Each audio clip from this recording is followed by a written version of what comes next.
ओम साईराम आपण समस्त को बाबांकर आशीर्वाद आपण मान ऊपर सर्वदा रही था।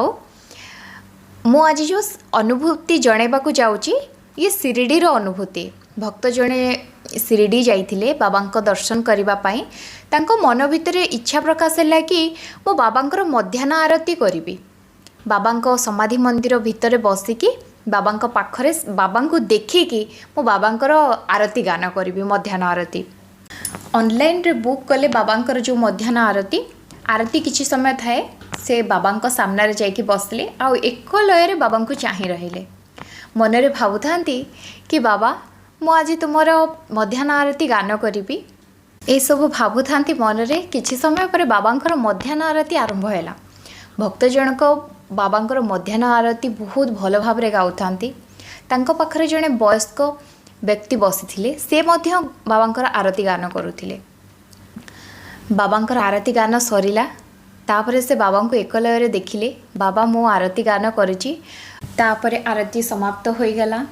भक्त जनक एक लय बाबा को चाह रहिले एते खुशी अनुभव कले कि सतरे मोर आज बहुत दिन आशा पूरण हैला कि मो बाबा समाधि मंदिर सामने बाबा पाखरे बसिकी मो बाबांकर मध्याह्न आरती गाई पारिछि।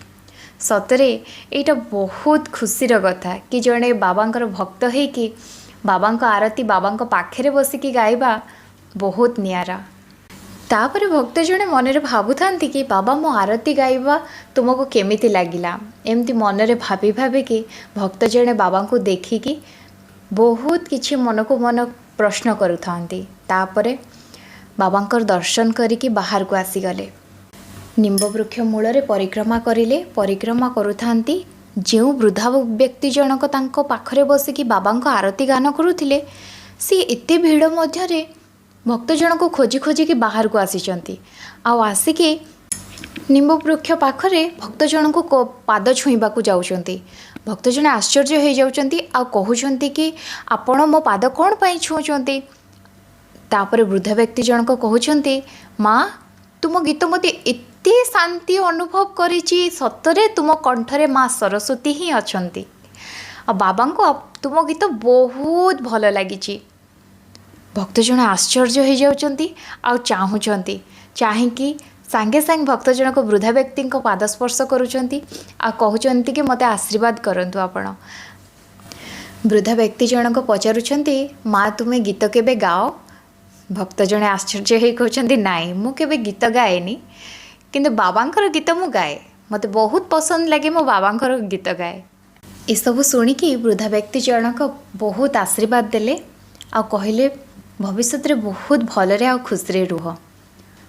तापरे बाबा को धन्यवाद जड़े भक्त जनक बहुत खुशी अनुभव कले। तापर बहुत खुशी बाबा दर्शन करके घर को फेरी आसले। ये थिला आजिर अनुभूति भक्त जनकर केमिति से बाबा को मनरे भावुथांती कि बाबा मु तुम आरती गान करी तुमको केमिति लागिबो एटा तांको मनरे थाए। केबे मु शिरडी जीबी केबे जाइके बाबा मध्याह्न आरती बाबा पाखरे बसिकी गाइबी। ये सबू इच्छा को बाबा पूरण करदेले। आज ये थिला सुंदर साईलीला अनुभूति। सतरे बाबा सबु बेल पई भक्ति आ भावरे ही बंधा होइथांती। ओम साईराम आपण समस्त को।